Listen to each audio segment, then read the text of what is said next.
Labor.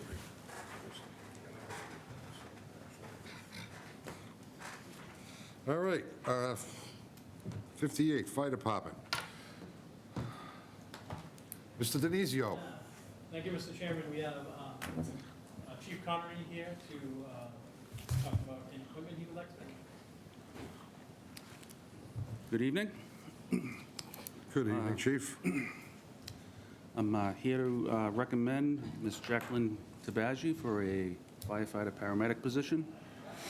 She's been a dispatcher with us for 2 years, and from the moment she came in as a dispatcher, we knew that she wanted to be a firefighter, and she went through the grueling process of working a full-time job with us and pretty much a full-time job going through the paramedic school. She's performed well as a dispatcher. She's a longtime resident of Burlington, graduate of Burlington High School. All of her supervising officers speak highly of her. They look forward to having her transition to the firefighter-paramedic role. She holds Massachusetts and national paramedic certification, along with pre-hospital trauma life support, advanced medical life support, advanced cardiac life support, pediatric life support, and cardiopulmonary resuscitation. With that, I'm pleased to recommend a conditional appointment of Jacqueline Tabaji to the position of firefighter paramedic. Thank you. Mr. Denizio. Thank you, Mr. Chairman. On the recommendation of Chief Connery and on behalf of Town Administrator Sagarino, who couldn't be here tonight, we would like to conditionally appoint Jacqueline Tabaji to the position of firefighter paramedic, and we ask the board to waive the 15-day waiting. So moved. Second. So moved and seconded. All in favor? Aye. Opposed, abstained, 500. Congratulations. Is she here? Yes?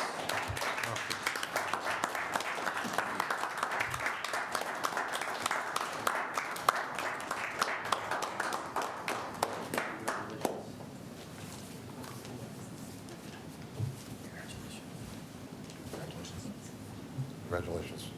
Congratulations.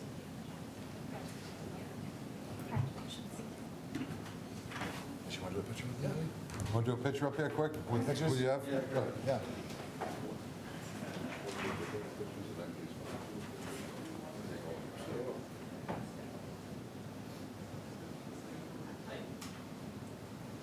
Any family members you want in there?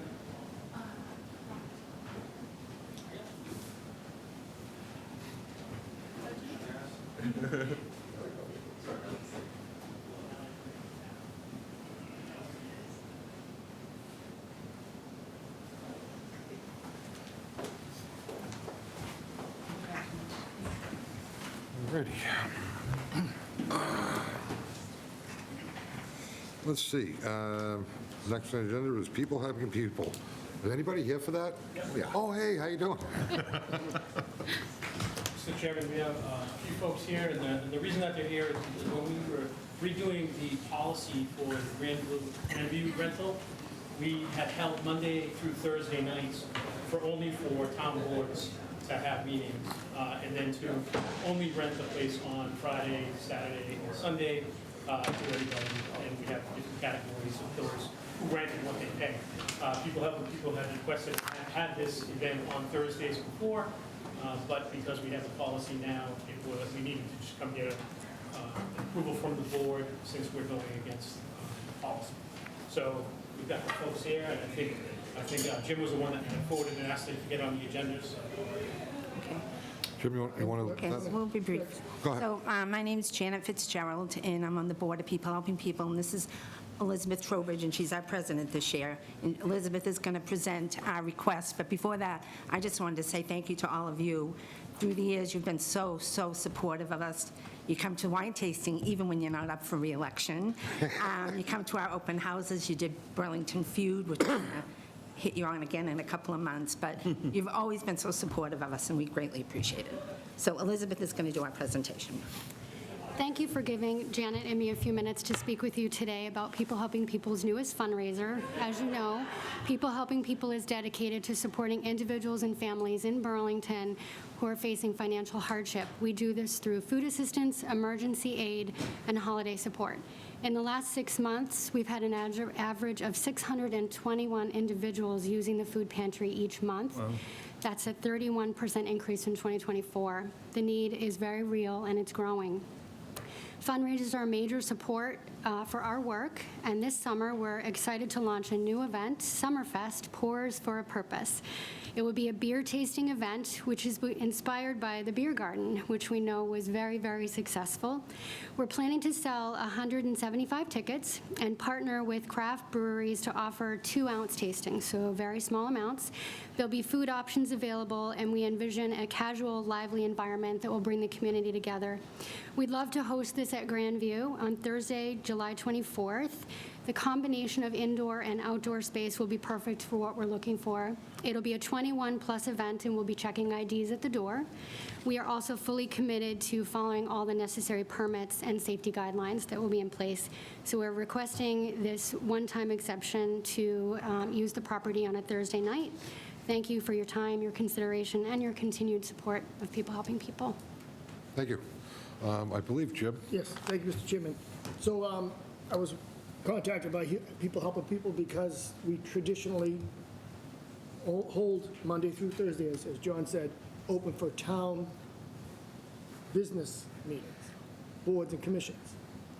I checked with this, the employee does the scheduling for Grandview. It was open, there were no meetings scheduled, it's in the middle of July, middle of the summer. Chances are pretty much nil that we're gonna need it. So she put it in for us, with the exception of it has to be approved by this board because we have that policy. I can't think of any other board, or any other entity in the town of Burlington, other than the town itself, that does more for residents than People Helping People. So I think this is a perfect situation to allow them to use it on a Thursday as opposed to the weekend. So that's my little All right. bit. Thank you. Comments? Nick? Thank you, Mr. Chairman. I have no issues with this. I think it's great, and of course, we will always support People Helping People. This is to approve for the use on the Thursday, but is there any temporary liquor license that needs to be issued for this, or is this one of those, like, I forget how it works when it's... So Paula sent us the guidelines this afternoon, so there's a lot of guidelines specific that we have to follow. Yeah. And I know, Jimmy, we did that for Rotary with wine tasting there. Do you remember that? I do, I don't remember the process. I can't remember the process either, but she sent us the guidelines, and we'll follow them. Perfect. Okay, yeah, no issues from me. Hey, John, There's nothing, no action the board needs to take. There is, as they said, is a process for that. Yeah, okay, excellent. Thanks, Chairman. Mike?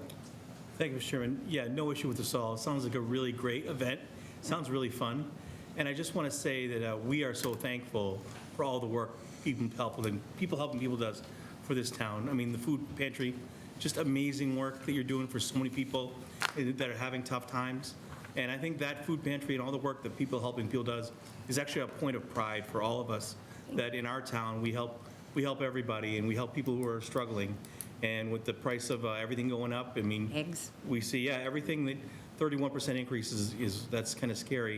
And a lot of people out there are hurting and need our help. And we're just, as a town, so thankful and so appreciative of all the efforts you're doing, amazing work. And anything we can do in our little world to help you, we're going to be behind all the way. And I cannot wait for this event because it sounds amazing. Well, we thought the beer garden is so much fun, but we're only doing it for one night, so if it's inclement weather, we're out of luck. And if you did want to do one other thing after you approve it, is if you want to donate the time, that would be great, too. Donate the building, use of the building. I don't think we... I'm not afraid to ask for anything. So we can't really talk about it. Hold on. Yeah, we could. Are you all set? Yes, we could. We can bring tents, just in case. But I'm completely in favor of it, and I'll be there. So Thank you. and I'm I know fully you in will be. support. Sarah? Thank you, Mr. Chair, and thank you, Janet and Elizabeth, for coming in tonight and presenting for us. This sounds like a great event. I have no issues with it. And it's really great to see you all, I feel like in the last year or so, you've really sort of upped the game when it comes to fundraising events and being creative with them, and it's really good to see. Just let us know if there's anything that we can do to help support you with this event and with any other events in the future. Like I said, if you wanted to donate it and waive the fee, that would be greatly appreciated. Thank you. Sure. Go ahead, Jim, you were talking earlier. All right, well, that being said, I'll make a motion that we waive the fee for People Helping People Second. for July 24th. Thank you. Motion Do made we and have to second. approve the actual, it says approval for the fundraiser. Do we have to approve the actual fundraiser We can do that next. first? Yeah, I think we have to approve that first, you're right. You can probably make it in I'll one. make a motion, we approve, You can do both. Both in one. We're doing both at the same time. I make a motion, we approve the use of Grandview Farms Thursday, July 24th, 2025, for People Helping People fundraiser and waive the fee that they would. Second. Thank you. Motion made and seconded. All those in favor? Aye. Aye. Opposed, abstained, 500. You guys There are you go. awesome. Thank you so Thank much. you. Good luck with the event. Can't wait for it. Thank you. Thank you. Lee Clinic, 5K. She's online, I just, She's online? Okay.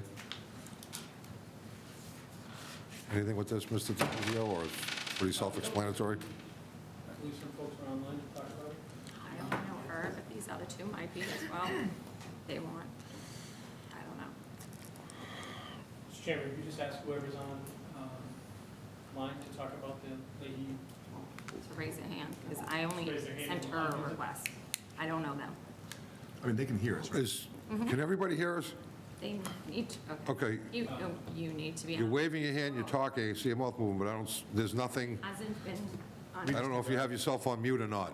We, Yes, he has the whole to be on request. mute. He's unmuted now. Okay. Okay, David can talk. Nope, we can't hear you. We cannot hear you. Looks like it's unmuted. He is unmuted, but it's something on his end. So we can try Paul.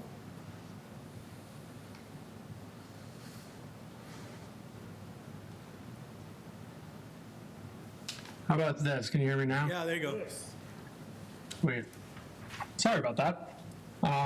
So good evening, everyone. My name is David Grelk. I work for a company called Conventures. That's an event and logistics company. This will be our third year helping out the Leahy Cancer Center with the annual 5K event. Also on the call is Paul Hesketh he's the director of the Leahy Cancer Center. Paul, I don't know if you wanted to say a few words before I go into the logistics of the event. Sure. Thanks for unmuting us. We couldn't do it ourselves, but thanks again. So, yeah, David, I think I really want to appreciate my gratitude to the Burlington Board and to the town of Burlington. I'm a medical oncologist at Leahy. I've been there for 15 years, and I'm actually the director of the Leahy Cancer Institute. And we really, really appreciate the support that we've gotten from the town of Burlington, from the Board of Selectmen. This event was first held, believe it or not, nearly 20 years ago in 2006. And over the years, it's been an amazing event with up to 1,500 people at the event where cancer patients, their families, their supporters, their doctors, their nurses, and other members of the healthcare team, and very importantly, generous donors have all gotten together for a cancer, for a walk and for a run, a 5K run.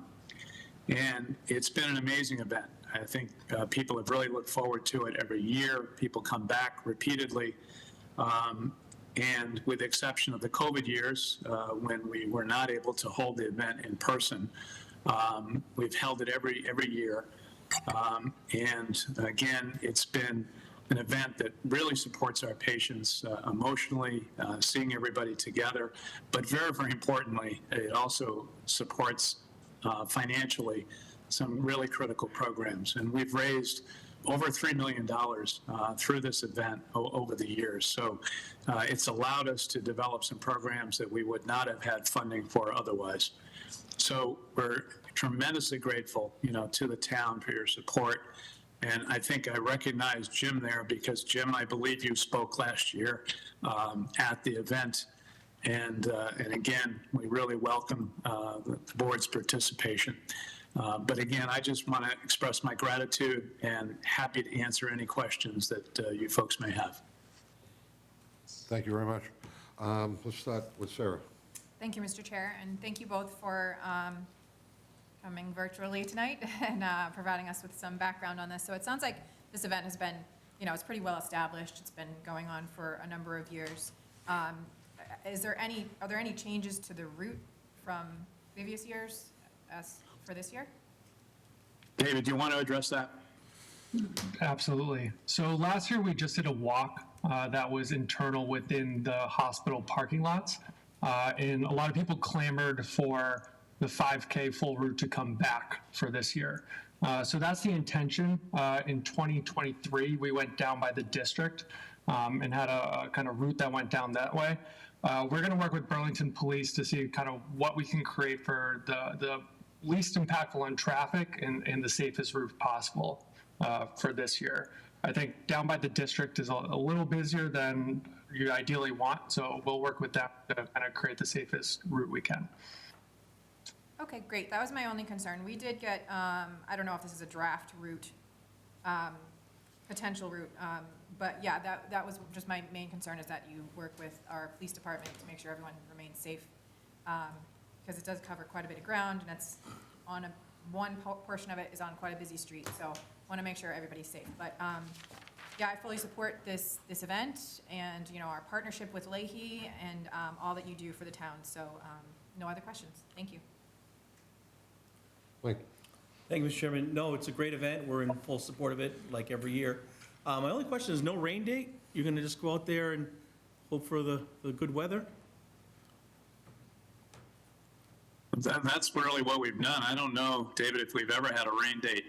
I think we have a lot of good prayers, and someone must be looking over us because, I can't recall, and again, I shouldn't be saying this, I got to knock on wood somewhere, but I can't recall where we've had a really bad weather event. So I think one of the issues is that it's coordinated in coordination with another event that's happening at Leahy the day before, where we're using tents and whatnot. So we're kind of, we're wed to having that particular day because we basically already have these tents set up for an internal Leahy event.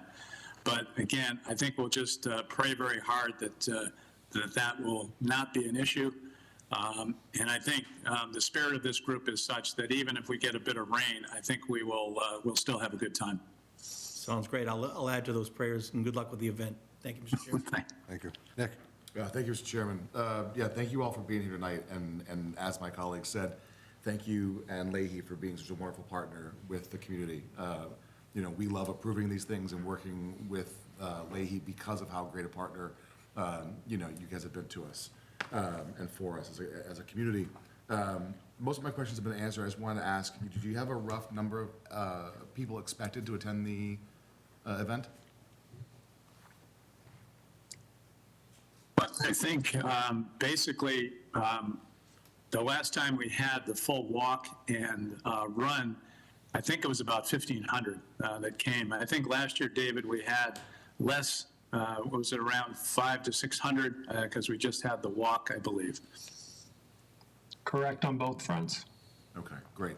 Yeah, that's a lot of people. I have a funny feeling it was a fairly large number. I have no problem with this. I agree with Sarah that I want to make sure that everyone is safe from a roadway use standpoint. So I would say that when we go to approve this, we just do it contingent upon seeing a final route approved by BPD so that we know where folks are going to be given the number of folks. But I have no issues otherwise. Thank you, Mr. Chairman. Jim? Thank you, Mr. Chairman. Paul, you are correct. I was there last year, and I will be there again this year. It is an amazing event. The energy that you can just sense from the crowd before the race, it's almost like three different events. You have the excitement and energy and the build-up prior to the kickoff of the race. Then you have the walk, I should say, the walk itself. And then everybody returns. It's the celebration, the achievement.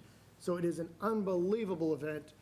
The colorful costumes and the signs and everything, I think it really should try to be there, because it's just something that stays with you for a while, but I absolutely 100% support this. Thank you. I really, everything's been answered for me. There's so many people, where do they all park? In the In our garage. Yeah, we open up the garage on site because it's a Saturday. We don't have the usual, usage in terms of people coming for clinical appointments and whatnot. So there's sufficient capacity for us to basically open it up to the participants. Awesome. That's fantastic. Well, I'm okay with everything. This is not the first time we've approved this. It probably won't be the last time. So I think that, Mr. Preach, you want to make that motion? Yeah, happy with to. the, I'll go ahead and make a addition? motion that we approve the Leahy 5K for September 6, 2025, contingent upon the final route being confirmed and approved with the BPD. Second. Motion made and second. All in favor? Aye. Abstain, opposed? 500. Congratulations. Good Thank luck. you all very much. Thanks very much. Me and Chris Thank used to joke if they had donuts, would go. All righty. Next up, DPW approval. Mr. Denizio, the gentleman here. Yes, we have a team from DPW and engineering to talk about the final phase. Exciting to be talking about the final phase of connection to the MWRA and a request to do some night work. There was some materials in the backup that kind of outlined where the work is going to be done, and I have a file from Steve that I'm going to attempt to share also. But I'll pass off to those guys to start the read. Good evening, Tom Hayes, town engineer. I'm here with Steve Hildreth. He's a senior engineer, and Steve is running the job, so we'll make it brief, and I'll let Steve explain what's going on. Thank you, Tom. Good evening, Chair and other Select Board members. As John said, we're here just to present the final phase of the MWA project. We're happy to be able to present the final phase. Really briefly, this project, it will run all the extension of Middlesex Turnpike. It will start at Adams Street, right down by the Market Basket, run about 5,000 feet up to Burlington Mall Road, and then there'll be a short portion of 16-inch water main on Burlington Mall Road from Middlesex Turnpike to Great Meadow. This will serve as the final connection, give us the final loop that we need. We anticipate the work starting in about June. And we've had multiple discussions with the police department and our planning team, given the corridor and the amount of traffic through there.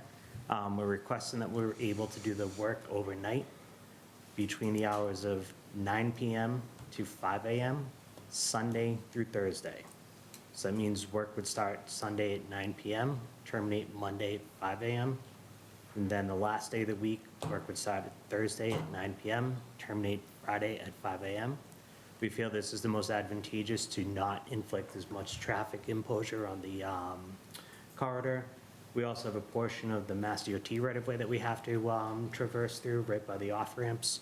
Likely, Mass DOT is going to require us to work at night through there, so there's no impact to the highway or traffic. Throughout the duration of the project, we'll maintain two-way traffic. We'll make sure that Leahy has complete access at all times. We understand the emergency route for both surrounding communities and the highway as well. So we have approval from Chief Brown and Building Inspector to do these hours. We're just here to update the board and take any questions they have. Thank you. Nick, we'll start with you. Thank you, Mr. Chairman. I mean, overall, yeah, this is, here we are at the end of it. I guess my questions pertain mostly to traffic and, what we're doing when we're not working on it. So daytime hours, lanes are all going to be open, and, where we typically do that, like the cover over with the metal plates, like how is that all going to kind of work? Yep, so during the daytime, the trench will be paved nightly, so that during day, traffic will be actually going over temporary pavement of the roadway. All lanes of traffic will be open and flowing, and we won't probably start even setting anything up until about 9:30 anyways. Okay. And then, forgive me, I apologize, schedule-wise, I know you're saying, Sunday through Thursday, 9 p to 5A, what's the full duration of the project? It will likely go all the way through to about November, which brings me to another point. We might come back at the end of the season to request an extension for work beyond November 15th. That's a bylaw in town. Yep. So we need approval from the board for that. But we'll have to see how the duration of the project is going, and it could carry into spring of 2026. Okay. All right, I'll pause there and let everyone ask questions. I might have more later. Thank you, Mr. Chairman. Mike? Thank you, Mr. Chairman. No, I think it's a good idea to get this done at night, especially knowing the activity we have in that corridor, so I'm in favor of this. Okay, Thank you. Sarah? Thank you, Mr. Chair. And that was my main question Nick asked for me, it was the duration, because I don't know if that was really Me too. explicitly stated, and kind of surprised by how long it is. So are you taking this in sections per, like, week or something? Or is this, like, I understand the stretch, but how is it approached from just sort of like section by section? Yep, so we'll work with we haven't bid the project yet, but once we have a contractor on board, we'll work with a project schedule out of them, because there's a couple other phases of the project as well. See how they want to approach it, work with them, come up with a traffic management plan, make sure it's approved, work through there. But then, once they probably start the mainline work on Middlesex Turnpike, we anticipate them laying about 240 feet worth of pipe a night.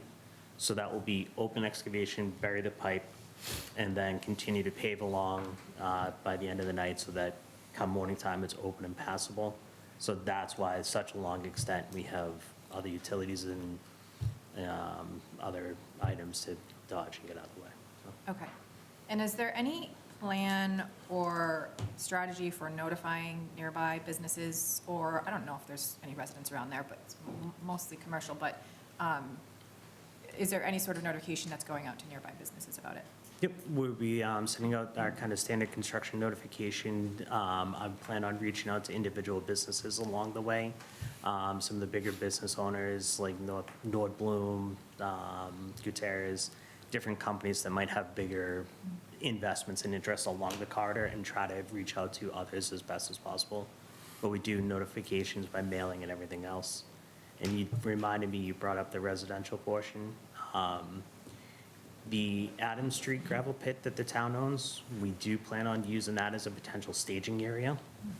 It's completely located within Burlington, but it's on a borderline buffer to the town of Lexington, where there is some residential housing. It's our town, we're just, got to do some construction. We will try to keep the noise to any kind of a minimum, but there may just be some disruption, Right. Noise disruption for Is that something that we could reach out to Lexington Public Works? Yep, And we just can- give them a heads up, and if there's any sort of notifying on their end, they could do? Yep. Okay. I think that was all my questions. I agree with Mike. I think I appreciate you approaching this from, trying to make it the least disruptive to the area by doing this work overnight. I can't imagine that working overnight for that extended a period is enjoyable, but it's probably the best for everyone involved. So I appreciate that. Thank you, guys. All set? All set, thank you. Jim? Thank you, Mr. Chairman. A lot of the questions have been answered. This is strictly laying the pipe, no tie-ins or anything? Tie-ins will be part of it, so once the pipe is laid and tested, then we have to come back and tie over the businesses and make the connections and Okay, everything. will there be any water interruptions to the restaurants sometimes stay open later? Will there be any interruptions to their water service? I think all of the restaurants that might be impacted are fed from different water mains, but if there are going to be impacts, we would know enough in advance that we can notify them at least 24 hours in advance of any kind of an impact. Okay, nope, you answered the question on duration, sound mitigation, so I'm all set, I'm good with this too. It's about time, I'd like to hear that final phase. We do too. So Nick, you said you might be coming back for something? Or- Yeah, sorry, just one follow-up question, and I'll leave you guys alone, I promise. So it hasn't gone out to bid? Nope. So when do you anticipate the work starting once the bid process is through? About early June. Okay, so from early June till November, with the potential of wrapping into spring '26? Yep. Okay. Depending on how expedited the work is, it's up to the contractor. If they maybe want to bring a second crew, we might be back to, ask to work to December and Okay. finish it. Sure. Sounds good. All right, thank you, Mr. Chairman. I got one comment, then Mr. Spayo has something he wants to add too. So as of November 15th, we're going to have to get a letter from the town that we can reopen the roads and hot top them again. I don't know if Mr. Hayes has that written already, but you're the guy that writes those letters, aren't you? After November 15th, we're not supposed to do any of that. Correct. Right? Yeah, so under the rules I'm and just giving you advance notice now so you can get your letter ready for I'll us get so it we can squared away. approve it. No? That's about the only thing I have to say. Everything else looks great to me. Michael? One thing, thank you, Mr. Chairman, came up, switching it to nights, is there going to be a wage differential that would affect the total cost of doing it, or is this already factored in? There will be a little bit of a cost differential associated, maybe about 10% of an increase of cost, but we feel that the cost increase is Worth it? worth it to mitigate Yep. loss of business and impact to the Right. corridor. Okay. Thank you, Mr. Chairman. Thank Thank you. you. Okay. At that, I'll take a, I make a motion to approve DPW MWRA Phase 2 Connection Project to work overnight, 9 PM to 5 AM, Sunday through Thursday. Second. motion made and seconded. All in favor? Aye. Opposed, abstained, 500. Thank you very much. Thank you. Thank you, guys. Thank you. We're moving right along to citizens' time. Does anybody in the room want to speak on citizens' time? I see no one with their hand up. Is there anybody online that would like to speak on citizens' time? Nobody over there either. Okay, so we'll move along. Public hearing. Sorry, Mr. Chairman, real quick. Yes, sir. Are we still on BCAT? 'Cause I don't see them in the, oh, they're over there, but they're not in the. Yeah, I don't Yeah. see them on there, but we're on. All right, that's fine. I saw BCAT drop out of the WebEx, so I was Okay, just, thank you. didn't All know. right, public hearing. So, Mr. Chairman, we have a few folks here to help us along with the public hearing. We have Attorney Matt Clementia from his Mead's office, who's here to help guide the board through it. And we also have Animal Control Officer Jamie Jeffrey here to help. So the reason we're here is to have a dog hearing pursuant to Mass General Law, Chapter 140, Section 157, regarding a dog owned by owner Jalen Pate. In front of you, you have the public hearing notice that was issued along with the letter from ACO Jeffrey to the dog owner, along with the certified letter from the town clerk to notify the owner of the hearing. So those, well, I'll ask Chairman if you want to recognize Attorney Prevention to sort of help walk us through. I do have to open the public hearing first, right? And read the, And read the, I have to read the approval into the record, right? Or just say as written? Notice So, as written. Mr. Chair, you can just discuss in a prefatory fashion what the purpose of the hearing is and what's going to happen before you open it, start taking in evidence and receiving any information or testimony. But you can also likewise open the public hearing and proceed. I don't think it makes a difference. It's really your pleasure as to how you choose to prefer to proceed. Or just open a public hearing. I think that's fine. So, I need approval, notices written from the board. so moved. Second. So most second, all those in favor? Aye. Opposed, abstained, 500. Okay, now we can discuss the topic. Go right ahead. You're up. I'm just going to read some of my report with the facts. On February 24th. Can I pause for a second, Mr. Yes. Chair?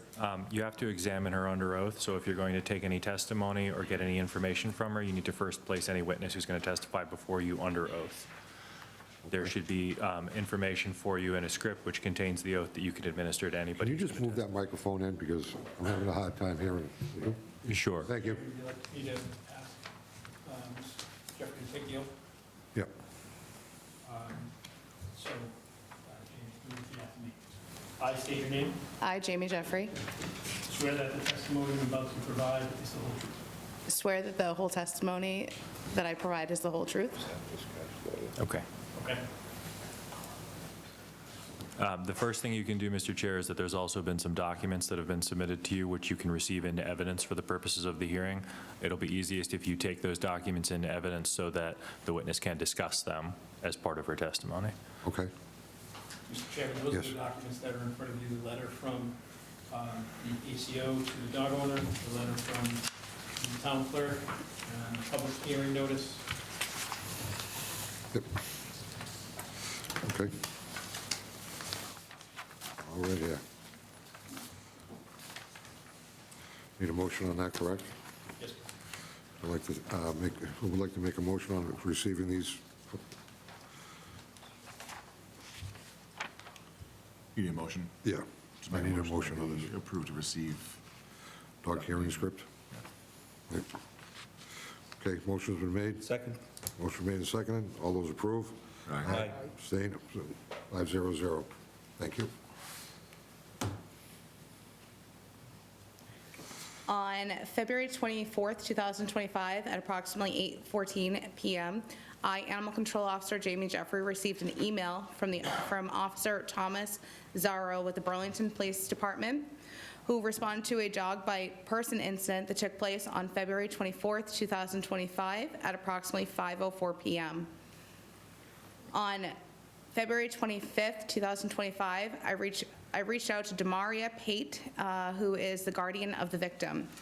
Demaria stated her underage child was in the living room. When they finished their homework, they proceeded to go into the kitchen. Demaria suddenly heard the minor scream, and at that time, Kane, a one-year Staffordshire Terrier, white, intact male, bit the minor on the face under the right eye. The Burlington Police responded to the scene along with the Burlington Fire Department. The minor was then seen at Winchester Hospital for medical treatment. Demaria stated that this is not the first bite Kane has followed through on her child unprovoked. Demaria stated her child was bit on the following dates: December 24th, 2024, treated at Winchester Hospital for a bite on the face; February 25th, 2025, treated at Winchester Hospital, bite on the face; September 30th, 2024, this is unconfirmed, bite on the left hand reported by Jen Hazen from the Francis Wyman Elementary School nurse. Kane was then placed on a 10-day rabies quarantine per the state law. Jalen Payne received a citation for the control of the dog and unlicensed at that time.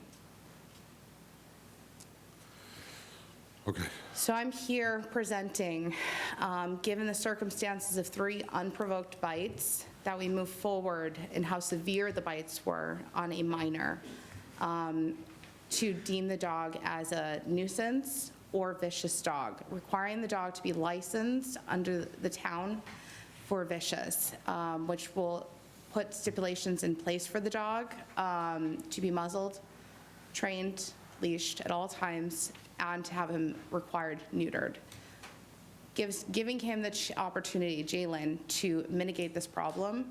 The victim is no longer in the household, so that kind of, the victim's no longer, in hopes wouldn't get bit again. They no longer are living there. I do not have any other incidences with this dog from outside of the home, so this seems to be relatively in the home only. Okay. Mr. Chairman, if I may. Yes. So the process was to hear testimony from ACO Jeffrey, but to also allow for the homeowner or the dog owner to provide testimony.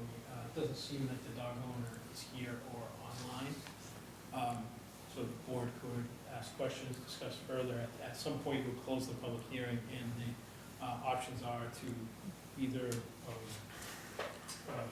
to vote to consider the dog a nuisance, which is more broad and has some restrictions for it, or to consider the dog a dangerous or vicious dog, which would then allow ACO to imply the different remedies that she discussed and have the dog owner become compliant with those. Can I just make one note? If we went and deemed the dog as a nuisance dog, we can revoke that if he is rehabilitated with a professional trainer and neutered, and we see no problems. If we deem the dog as a vicious dog, a dangerous dog, we cannot revoke that if he gets rehabilitated. He will always be considered a dangerous dog. So my recommendation is starting with nuisance dog. It gives all the legalities for me to implement all of the stipulations that I put in place as a proposal. Okay. I got a lot to say, but let's start. We can discuss this now. So who wants that? Jimmy, go ahead. Thank you, Mr. Chairman. Jamie, on the information we have here, is there a difference between dog being dangerous and the dog being vicious? Because you said you termed it vicious, but the wording we have is dangerous. I think the laws had just tweaked. So the town has a bylaw which refers to vicious dogs, and that was formerly the term employed by the general laws. In an earlier version of Chapter 140, Section 157, that law referred to vicious dogs. That was updated in the 90s to now refer to dangerous dogs. Functionally, you need to proceed under the operating definition, which is a dangerous dog, although I think for shorthand, many people refer to vicious dogs because of the prior version of the statute. Okay, Mr. Chairman, and me personally, when I saw that 3 potential bites, 2 confirmed with a 1-year-old dog, to me, I think that's dangerous, but if you're willing to, your recommendation is nuisance. You're okay with that? In consideration, I was not there. I did not see what happened. I do not have any reports of outside the home, the neighbors, of any complaints on this dog. I would like for the dog to see a trainer to decide what, where these dogs' problems are falling into place. Okay, and if there's nothing stopping us from going the next step and deem the dog dangerous. Correct. So we can change a nuisance dog to a dangerous dog. We can come back and do the same thing if there's any red flags. If he's not complying with the orders, we can increase to a dangerous dog. But if we go from a dangerous dog and a trainer stipulates the dog isn't that bad, maybe, it's a problem around a child, we can't undo that. Well, it's your recommendation, it's your area of expertise, so I'm willing to go on with nuisance then, if that's your recommendation. All set, Mr. Chairman. Nick? Thank you, Mr. Chairman. These are always fun. Will the minor be returned to the home? No. Okay. I requested the minor's guardian to come to this hearing to speak, as she's in the home and has witnessed it, but I spoke to her Friday. She decided not to come. Okay. But she will not be returning to the home. Okay. With regards to the trainer and any stipulations we put in place under the nuisance guidelines, from your perspective, we're talking about a timeline, what that looks like, as well as Yep. what non-compliance looks like. Yes, so I usually give a month timeline, given a 2-week timeframe to find a trainer. I will give recommendations for a trainer, and they have to, and then I speak with the trainer that they've made those appointments, and they're following through with the trainer. So it gives a month kind of planning out, and then speaking with the trainer. If they do not comply with any of my orders put in place, I would start with citing them, $500 being the first offense. And then I believe it's $1,000 second offense. And then we could revisit this and deem him as a dangerous dog if he's not going to comply Sure. with any of the orders. Okay. So outside looking in, that all sounds good on paper. Yeah. My bigger concern is that we're putting kids in jeopardy. It's one thing to be like, oh, the dog, we're talking about 3 attacks, Right. right? And we're talking about a minor. And yes, it's with the one minor, so we don't know all the circumstances surrounding each of those 3 attacks, and if it's not going to get into it. Yep. but I am concerned that this dog is still going to be in the community and could attack another minor, or anyone for that matter. And given the severity of the wounds, I'd be seriously concerned that it doesn't matter what we find the dog owner, we're putting people's, health and safety at risk. I'm not going anywhere with this. I'm just expressing my own thoughts on the matter because I am concerned. So I'll stop there and let the rest of the board do their thing. Thank you, Mr. Chairman. Thank you. Sarah? Thank you, Mr. Chair. Thanks for coming, Jamie. This is a tough one. Was the owner notified about this meeting? Yes, multiple occasions, phone call, text, certified letter mail from the clerk's office, and certified letter from me, a home visit, and no compliance, no response to any of it. So there's been no connection? Correct. Nothing? Nothing.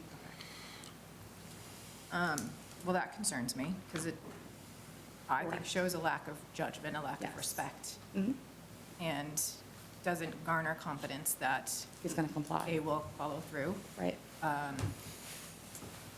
Do you know if there are any other minors in the household? Yes. The dog owner's child. Okay. Another concern. And I know you said that the minor who has been bitten will not return, but is that mandated? Or is that just I they can't said that they speak won't? on that behalf. It's another department dealing with that. Okay. I can't speak on that behalf. Got it. Okay. And then there's, obviously, if there's a minor there now, there's no guarantee that another one won't be under that roof in the future. Correct? I can't speak on Okay. that behalf either. Okay. Sorry. No, I understand. Yeah, so I have a lot of concerns about this and about, obviously, for the safety of everyone in our community, and what kind of power we have to protect our community.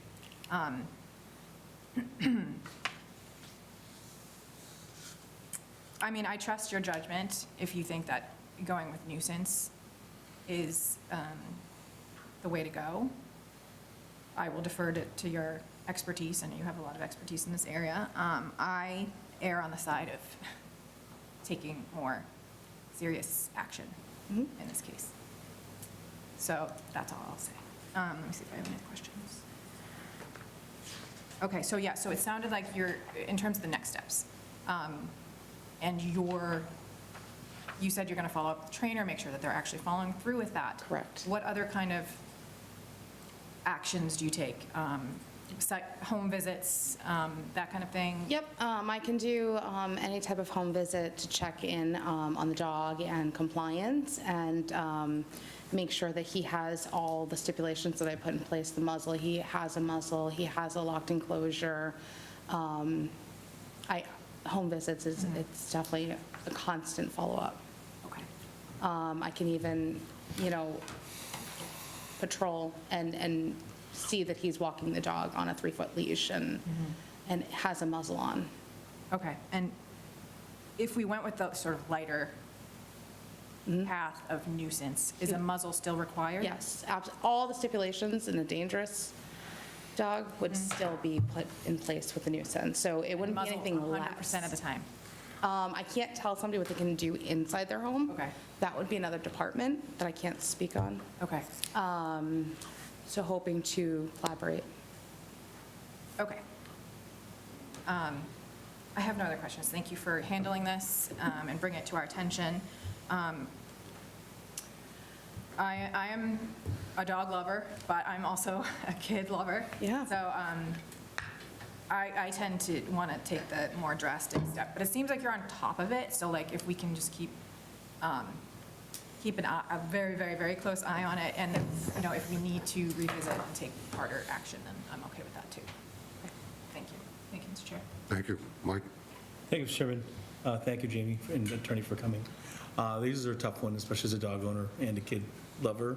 And Sarah kind of stole a lot of my thunder that with all of these notifications of this hearing and the owner knew what was happening tonight, knew what happened with the dog and the child.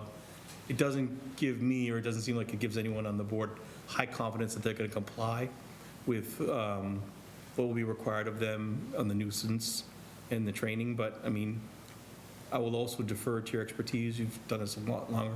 You know this, you've done this for a long time. And if we think that's the best way to go, then, because we don't know the circumstances, right? It's been one kid, we don't know, It's family right. in the home. And you probably can't answer that one. Were you just told that kid would never be coming back, or is that a guarantee? It's a guarantee. It's a guarantee, okay, so we know that. So that's one of the few guarantees we have here. Yes. And if we go to dangerous, as you've said, we cannot bring the dog back to nuisance, which forever it'll be marked as a dangerous dog, and we'll forever have to comply with those rules. Correct. Even if Okay. they move. Yeah, They move, the orders move with them. So they move out of town to another town, those orders move with them. I follow up that other town. okay, well, thank you for your attention and follow-up, and, yeah, I guess it's a tough one, but we'll follow your expertise, and I'd probably lean towards going with the nuisance and just, and I know you will, I already know you'll keep a close eye on this one, because that's how you are, so, thank you, Mr. Chairman. Thank you. Mr. Chairman, if I can ask one more follow-up question. Sure, go ahead. Quick follow-up. The age of the other minor, am I allowed to know that? I don't know if that's privy to the public. Am I allowed to ask? I think you can. I don't know whether, I think Jamie is indicating it may be better to preserve some privacy concerns here. I think she could give you an under a certain age or something like that. Older or younger than the victim? Younger. Younger, thank you. Everybody good? Yeah. Okay. So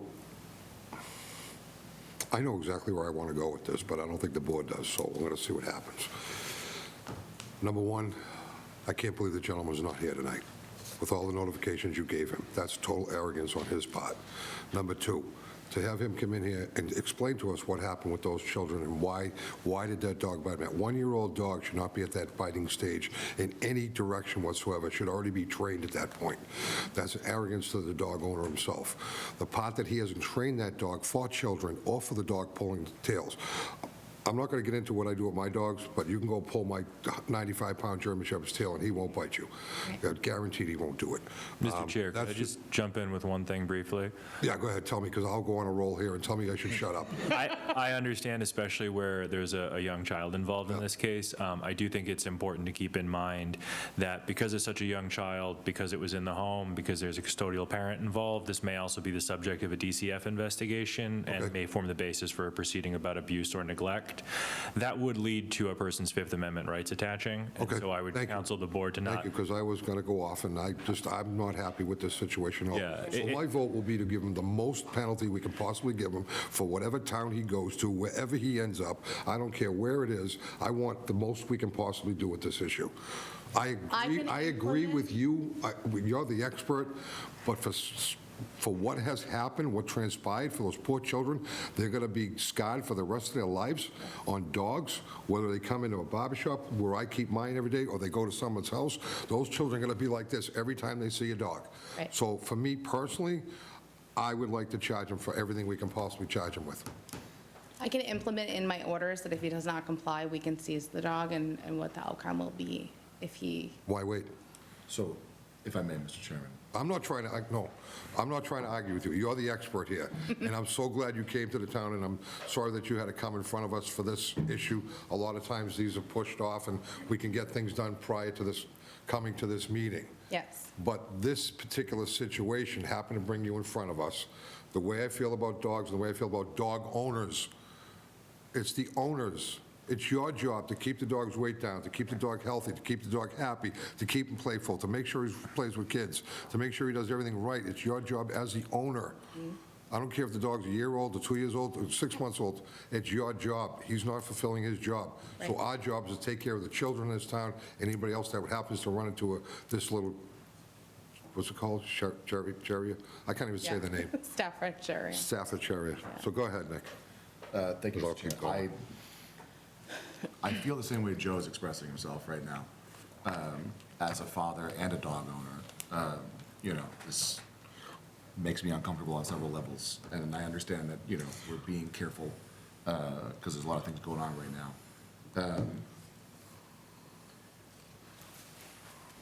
I think that we should impose a pretty heavy move going forward. I think that, in my opinion, leaving the dog in the home is not the right move. I think that for child safety, minor safety, and to give the dog an opportunity to be trained by somebody who is going to give the dog the attention that it needs, there should be a separation. It would be my recommendation that if we don't want to impose the dangerous dog so that it's not following the dog, that we do the nuisance, but we remove the dog from the home. And I don't know if I'm crossing, what within our purview here, like if we have to go dangerous and the consequence is the removal, or if we can go nuisance. You know what I mean? Like, so help me out. Yeah. So I think where you're at, you may want to close the public hearing so that you can deliberate on what orders to make. And then if you want, we can discuss the relevant legal definitions that are in Chapter 140 as to what constitutes a nuisance dog, what's a dangerous dog, and what are the remedies that you have upon either finding. Mr. Chairman, before we close the public hearing, one quick question. Jamie, would you be willing to come back here and give us an update in a certain amount of time? Absolutely. What do you think?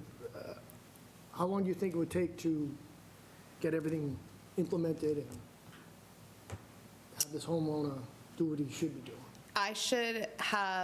He should have the muzzle, the training, no more than 2 weeks. No more. All right. Can you come back and say a month? Yeah. More than, to give us an Absolutely. update? All right. Yeah, and then if he does not comply with anything, we can certainly move forward with the dangerous dog. Well, that was my next point Yeah. is, I'd like to close the public hearing before we get into this discussion. okay. Yeah, I mean, I would just caution you to say that the basis for the event that you're considering right now should be the result of whether you find it to be a nuisance or dangerous. If you're going to reconvene a separate hearing on whether the dog should be considered dangerous in light of new information, that would be a second hearing, separate and distinct from this one. You could also, if you wanted to wait to see how things develop, continue this public hearing to a date and time certain, but that would preclude closing it and then deliberating upon the outcomes that you want to discuss. Right. Because you would be keeping it open, essentially. Okay. I'd like to close the public hearing and let us make a Mr. decision. Chairman, I make a motion to close the public hearing. Second. Motion made and second, all in favor? Aye. Aye. Opposed, abstained, 500. Public hearing is closed. Now, discussion. So, Mr. Chairman, I guess if we ask the attorney to help us with the definitions first and foremost, to get a baseline. Yep. I think the best thing we can do is try They're and going to deliberate. keep a even keel to the conversation, knowing, I think, where we're kind of headed. So if we could ask the attorney, if you could help us define so that we're clear on the basis of the discussion moving forward. Right. Before you begin. Yep. I'm going to say something, and we're going to go from there. I've thought about this a lot over the weekend, and I've thought about being a dog owner, and I think about a lot of people in this room that have dogs, and I think they're all really good dog owners. This doesn't portray to the dog itself. The dog acts out in a way that his owner allows him to. Yep. So by putting any restrictions on the dog itself, yes, that needs to be done. It needs to be done with a muzzle and training and so forth. First of all, when you train a dog, who's there to witness it? This one trainer? And then who's to say this guy's going to go home and do exactly what he's supposed to do with the dog? You can go to a trainer for an hour and a half and train. When you get home, if you don't do anything, that's a wasted hour and a half of your time, because you have to keep going with that dog, right? Correct? So with that being said, I really would like to see the most amount we could with this. Are we with this guy. live?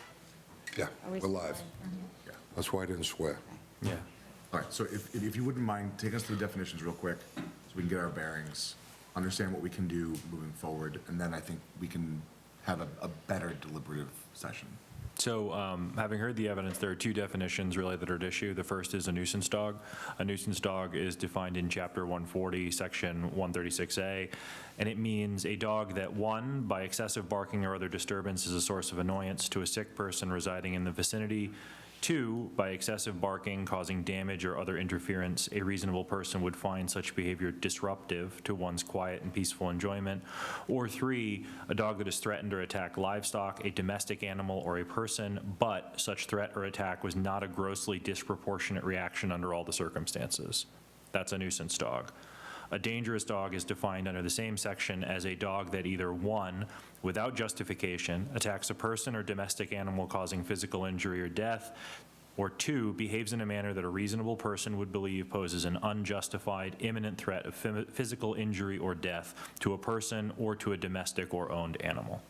So those are the two statutory definitions for what you have. I think it appears in this circumstance, the big open question is this action, was the dog's action grossly disproportionate under the circumstances, or was there any justification? I think obviously, as the animal control officer has indicated, we have a limited window into what transpired. And so what's difficult for you, and I sympathize with you, is that it's difficult taking the information you have and parsing between those two categories. For a nuisance dog, under section 157, you have pretty broad authority.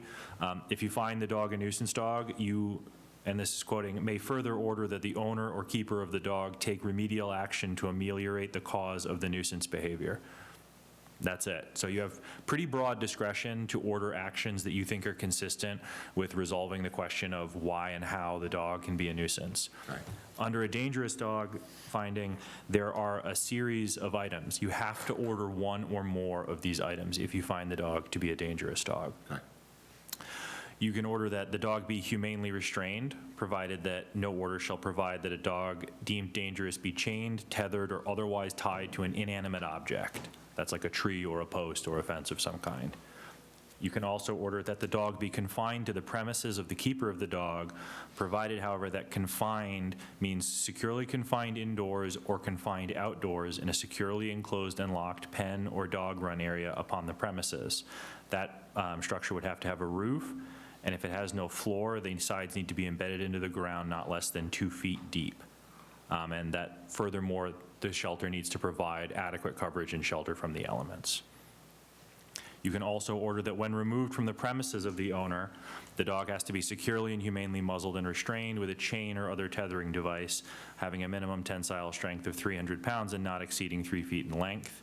You can require that the owner or keeper of the dog provide proof of insurance in an amount not less than $100,000, insuring the owner and keeper against liability for any claim.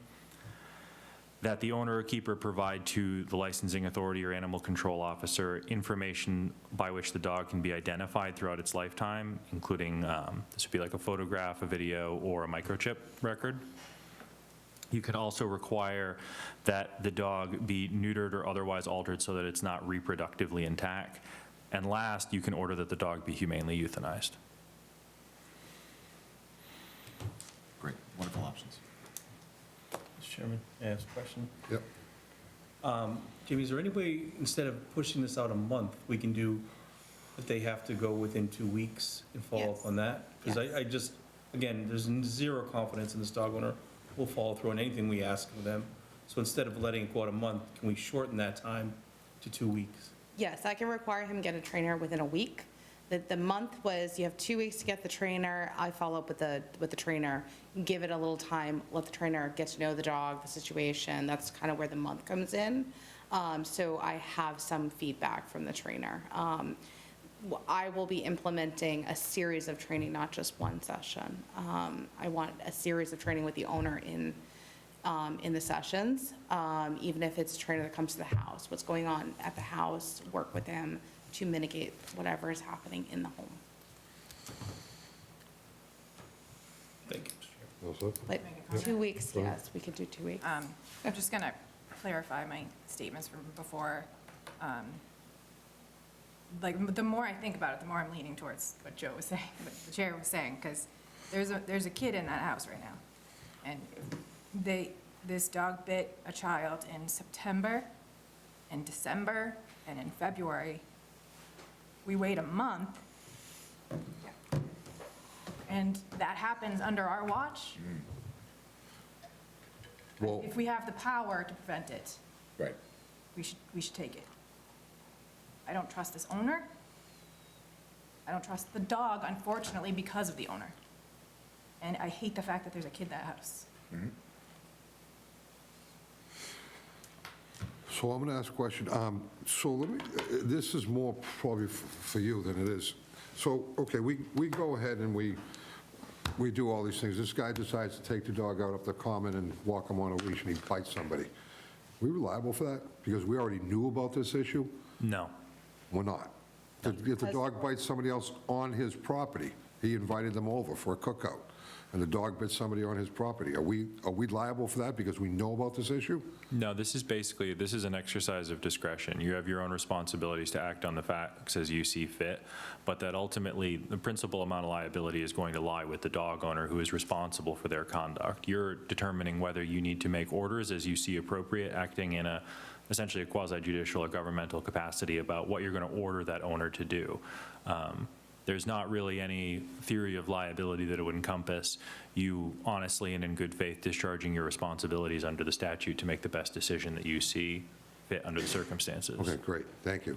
Now, That's why we're here. so now I have a question. So we go ahead and we give them the warning, the nuisance one, right? We move forward with that. You're going to find a trainer for them. You're going to go take care of all this kind of stuff, which I have all the confidence in the world in you. Like I said earlier, my confidence level is on this gentleman. That's what my confidence level is.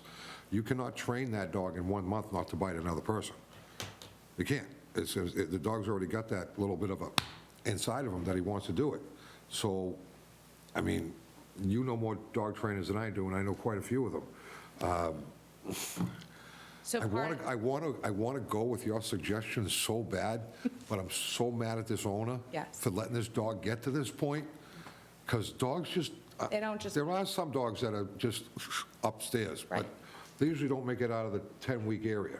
Right. So the only reason I brought this proposal of going nuisance instead of dangerous, I've met the dog a few times, and the dog hasn't come charging at me. It doesn't display those aggressive behaviors. He's not standing still, giving me the hairy eye. He's very loose, which makes me question what is going on in the home, what happened that day and the other time. I wasn't there. It's he said, she said in the home. So just my recommendation coming forward with the nuisance, because we can go forward if there's any tweak and you're not complying with my orders, then we're gonna put a dangerous dog label on your dog. And that's, at that point, we can seize the dog and euthanize the dog if that seems to be the fit. Okay. All right, Jimmy, go ahead. I'm not sure if you can even answer this, but when you just mentioned he said, she said, is there an innuendo or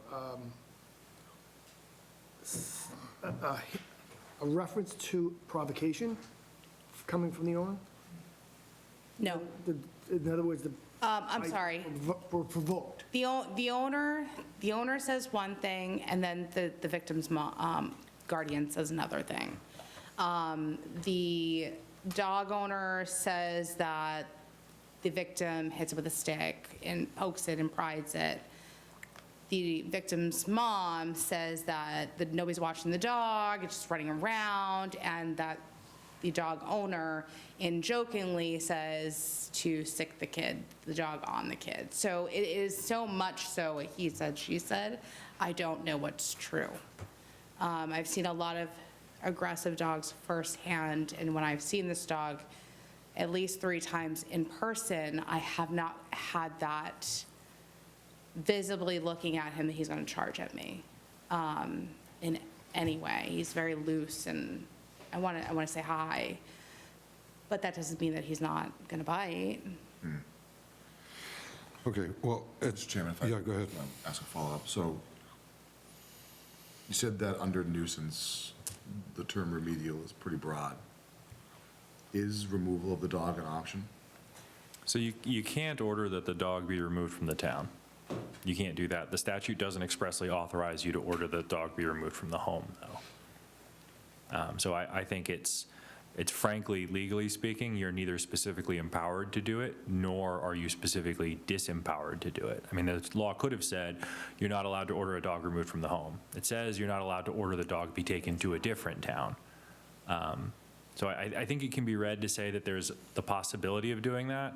However, I would tell you that, from my experience in conducting these kinds of hearings, in the vast majority of circumstances, that's not really going to be an economically feasible option for most people. Most people don't have anywhere else. I have dogs. If you'd asked me to do it, I wouldn't have any idea where I was going to put my dog, if not in my house. Right.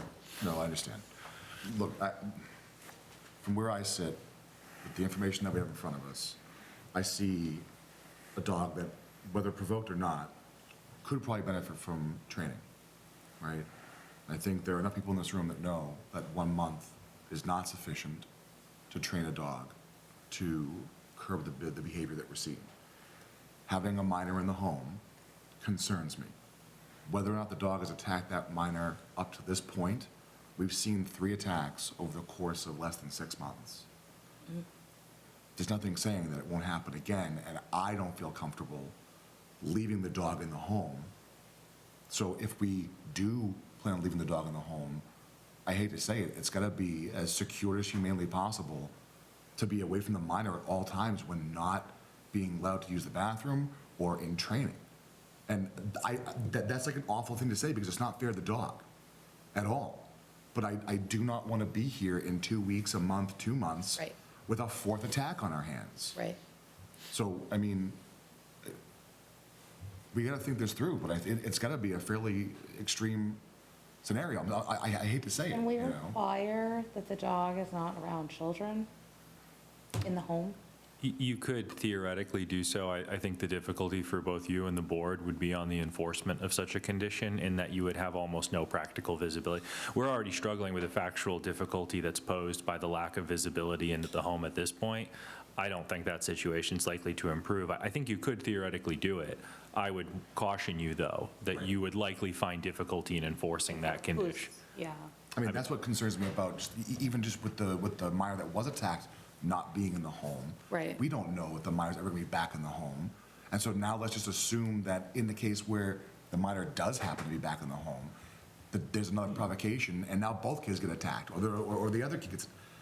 We're just, I feel like we're leaving the door open to too many possibilities where it all nets with I mean, this isn't a teacup Yorkie biting an ankle, right? I mean, these wounds were not. Right. So, I mean, I don't know what the answer is, I mean, obviously now I'm getting worked up, but, sorry. I think one thing I can tell you is that, so obviously the goal here is to try to ameliorate the threat posed by any dog deemed dangerous, or to try to account as best as possible for wider society the problems created by a nuisance dog. I know it can feel like the hope is to immediately and forever prevent any and all issues, but ultimately, the way the statute is organized, I think you can tell that humane euthanization is really the only final action that you can do. You are not prevented from, convening a second hearing on this subject to determine if you need to make any further orders.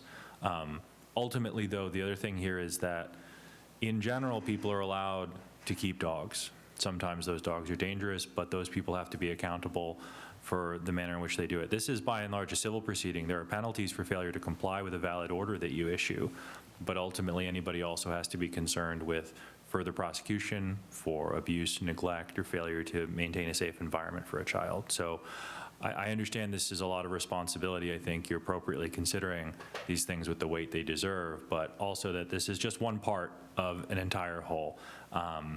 It's very difficult to put yourself in the position of saying, we need to act to prevent the possibility of any future harm. And I say that only because I don't think the statute is set up to account for that kind of it. It's just to say, you need to make reasonable decisions about what you're going to do to try to protect your community and to discharge the responsibility that you have as the hearing authority for the town of Burlington. Right. Okay, so, hold on a second, Mike. I think this could be a subject we could talk about all night long, because we're all pretty, I know I'm emotional. I don't like to see this for the children or the dog. It's not the dog's fault, it's the owner's fault. After sitting here thinking and listening to everybody else, yeah, I do want the highest penalty that we could possibly put on this guy, but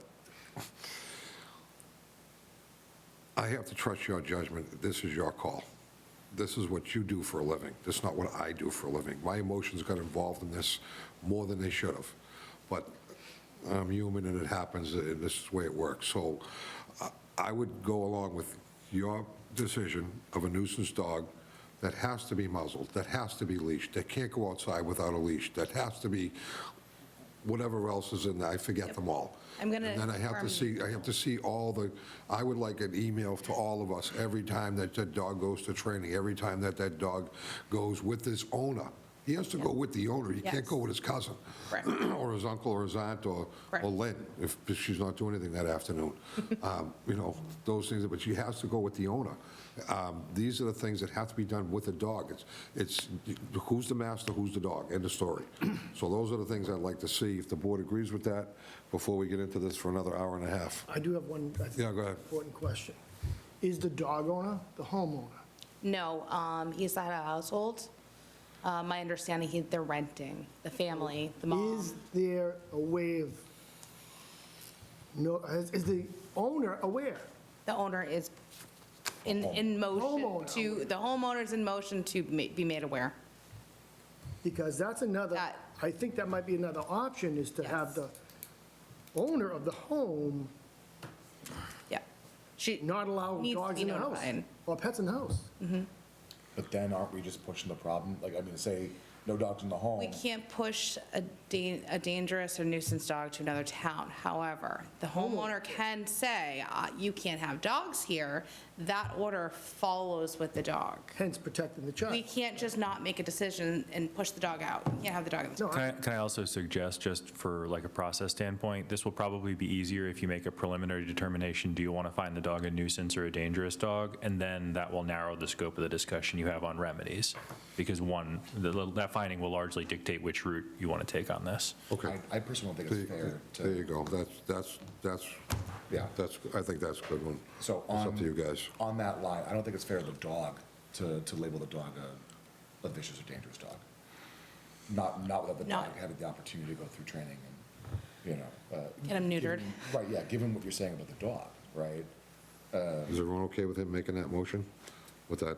what I was will just- be voting against it because I want to go to the next step. You wanna go there? I want to go dangerous, yes. Okay. Or vicious, or whatever it's called, because there's a child in the house.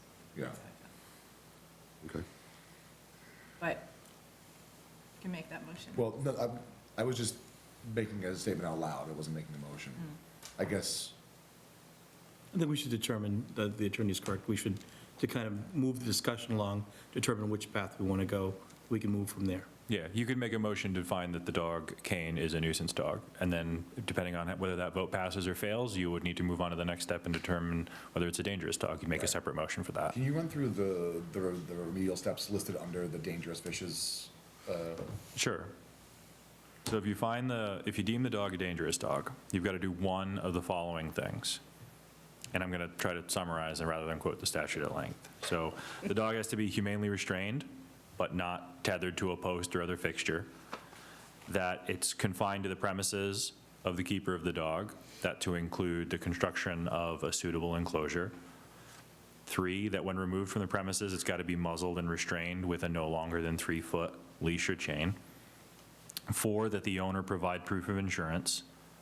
5, that the owner or keeper provide identifying information like a tattoo, microchip, photograph, or some other resource. Town tag.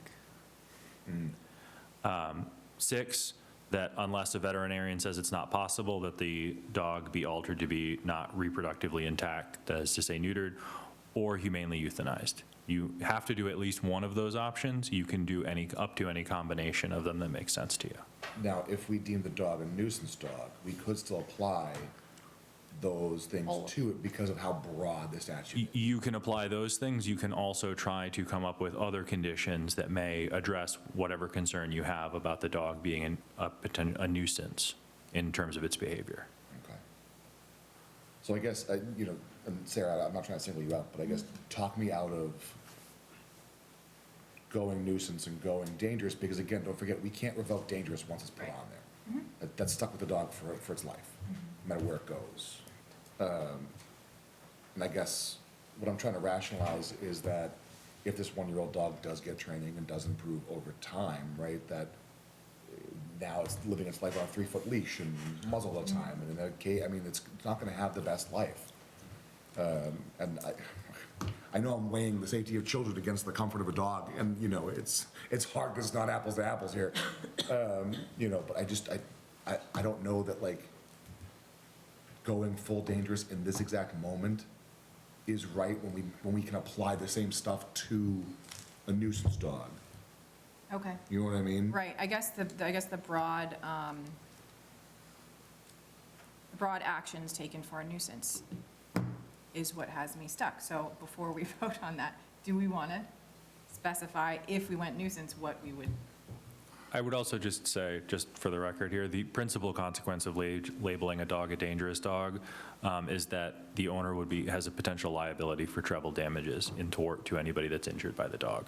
That is the like primary collateral consequence that tracks a dog that's deemed to be a dangerous dog. So if the dog is deemed to be a dangerous dog and it then attacks another person who brings an action in court to recover damages caused by that dog's attack, the dangerous dog label that you deem it provides for triple damages. Essentially, any amount of damage is multiplied by 3 times by the court in any action that for an action that occurs after you've deemed it to be a dangerous dog. And just so we're clear, that's something that we could not apply to a nuisance dog. It's not something you apply or not apply. It's if you just deem it to be a dangerous dog and that happens, then that law follows it. Just follows it. If you deem it a nuisance dog, it doesn't really apply. It's the dangerous dog statute. Mr. Chairman, if I may. Yep. Thank you, Mr. Chairman. So speaking objectively, we don't know the circumstances of the bites, and that kind of adds a lot of variables. I mean, the kid could have provoked, even though as horrible as it is, it could have. But my real issue is the timing.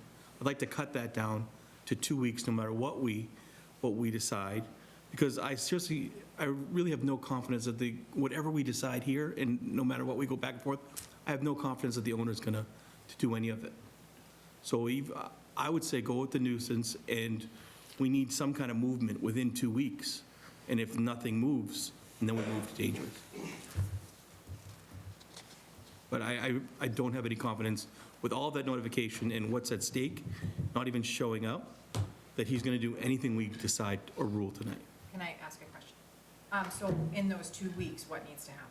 Well, we can determine what we want. We want at least one training session set up. We want, I want a The dog series muzzle? of trainings set up in the Yeah. Schedule, yeah. schedule. And at least one attendant. Yes. So we see movement, so we Yes. see that they're actually trying to do something. If nothing happens, we go right to dangerous in 2 weeks. Mr. Chairman, Yes. could we add that will the trainer give you some sort of evaluation after these, Yes. so that, they go to training, but does the trainer say, the dog, The trainer will give me professional recommendations to whether the dog is rehabilitated in the behaviors that I'm seeing. well, it's not going to take 2 weeks, but after the No, but first few sessions? sessions. Yes, we'll give And if we feedback. require in-home training, the trainer comes to the home, because this is what we're seeing, that's a repeated situation, there's something going on at the house. So we don't really have legality inside somebody's house, but if I require a trainer to do home training, they can kind of get the gist of what's going on at home and see what they can do to mitigate it, not just go to a facility. Because the problem, it doesn't seem to be outside the home when they're walking on a leash or in public yet, It's a great point. Have I think the trainer in the house. right? We'll know really quickly how motivated this owner is. And again, within 2 weeks, if nothing happens, we go Yes. right to dangerous. Okay. And can I also request that they make an appointment for the dog to be neutered? Within the That'll 2 be weeks. Within the 2 weeks. Within- yeah, It doesn't yeah, have to happen within 2 Yes. weeks, but an appointment. I want to on see the that book. as soon as possible. Yeah. Okay, so it sounds to me like we're getting closer. So Sarah, you have a couple things that you want, definitely, that I'm agreeing with, that in the, what's the word I'm looking for? Lost. Nuisance? And the nuisance aspect of it, right? So what would those be? Definitely have it neutered. The 2-week time frame. That was you, Mike, right? What else was there? Was there anything else? The that you- training sessions, The training session? I think the dog should be muzzled and on a, is it a 3-foot leash? Yes. Can I just suggest, when we make a determination on nuisance or dangerous, that should really be made on, the facts before you and whether you think it meets the definition of those things. I know that, obviously that has practical consequences for what you're going to do, but the law does differentiate between these two things in terms of what you believe that the dog has done. So I think that I would just advise, I would focus on that aspect of it and say, is this dog a nuisance dog or is it a dangerous dog under the statute? And then depending upon what your best conclusion is as to the application of those definitions, then you talk about, what the appropriate remedies are. And I would just note that I think that most of the things you're discussing would appear to be possible under either finding, so. All right, humor me one more time then. I apologize. It's a tough one. Read, or summarize if you don't mind, the definition around dangerous fishes. Because I remember nuisance it was pretty light. It was like, the last one, it was like barking, being loud, and the last one was like, may have bitten somebody. Yeah. Whereas like dangerous, we're talking about, more, and just again, so we can, if we're focused on nuisance versus dangerous, right? Yeah. And let's just hear that one more time from a different. The relevant part of the nuisance definition is that a nuisance dog is a dog that has threatened or attacked livestock, a domestic animal, or a person, but such threat or attack was not a grossly disproportionate reaction under all of the circumstances. See, but we don't have enough evidence to. They don't have all of the circumstances. A dangerous dog is a dog that, without justification, attacks a person or domestic animal causing physical injury or death, or behaves in a manner that a reasonable person would believe poses an unjustified and imminent threat of personal injury or death.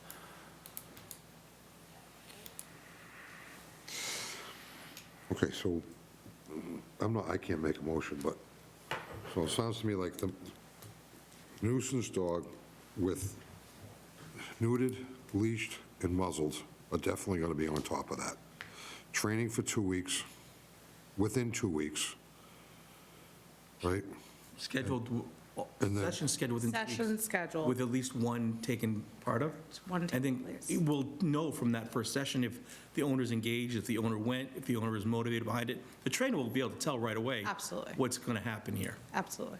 Mr. Chairman? Yeah. Any prevention, can we also stipulate or condition that notification made to the homeowner?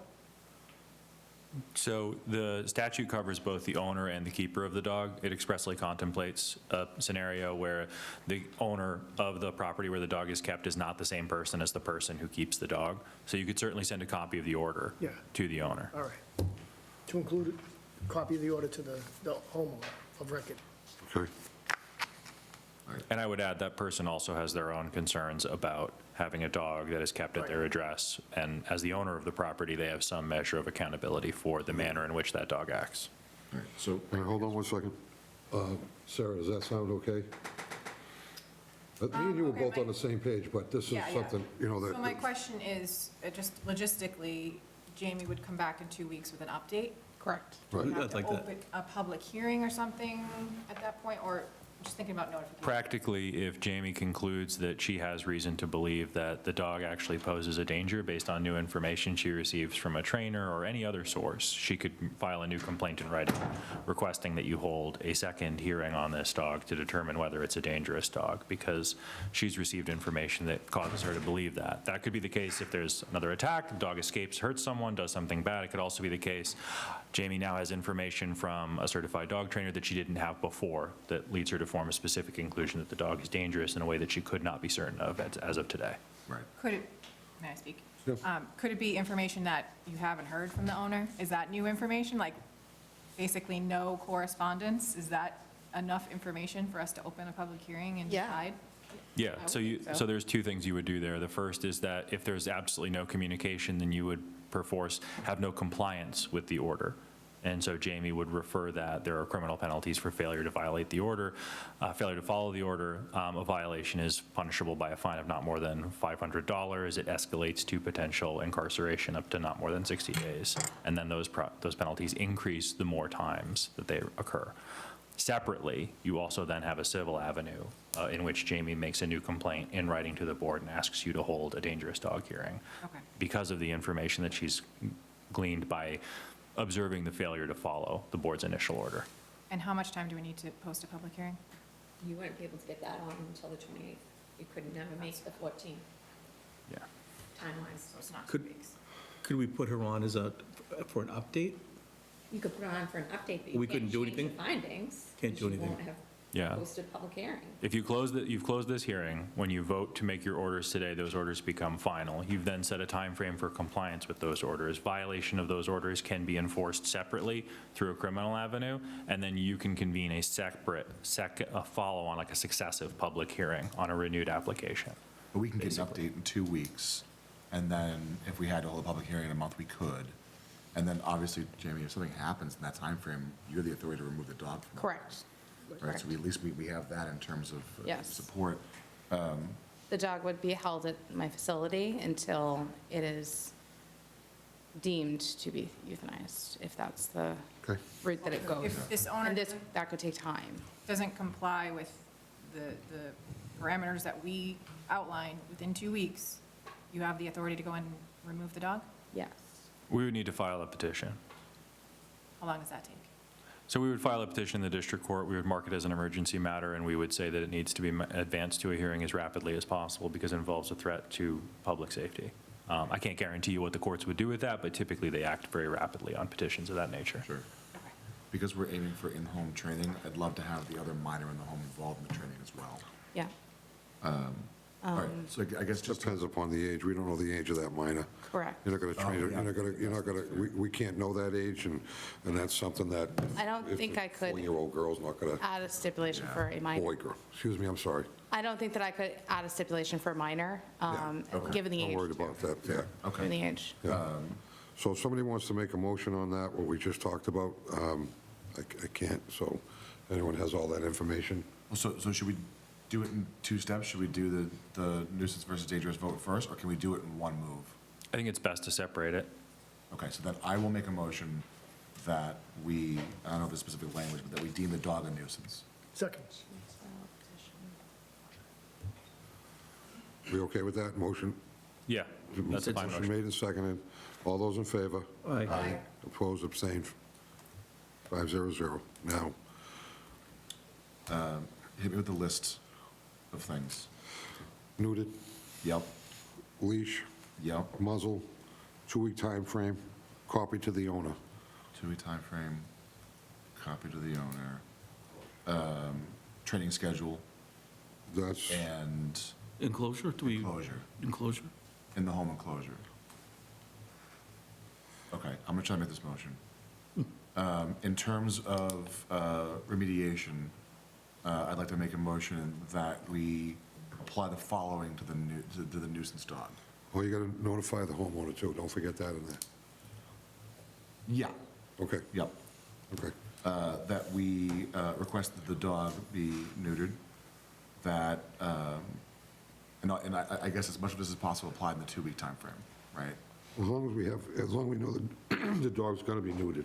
Right, so. Appointment and- Appointment, yeah, that's Schedule the appointment within 2 weeks for a neutering, right? That a in-home training schedule be supplied, that the dog is leashed on a 3-foot leash, muzzled, in the home enclosure.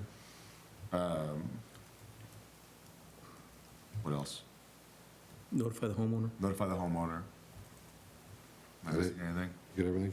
I think that's it. And then just the 2-week, comply within 2 weeks. Right, Okay, okay. so that's the second motion. That's my motion. I'll second his. Before we close on that, what do you want for proof that they've notified the homeowner? I mean, because as it's written, as you've moved it, they could walk up to the homeowner and tell them orally. Written proof. I guess. We do a certified letter? Yeah, I think I could follow up with a letter certifying it to the homeowner that this is in place for the dog to Okay, reside so in there. the order would be that a copy of the board's order will be mailed to the homeowner rather than Yes. the owner of the dog Yes. will Correct. notify the homeowner. Yes.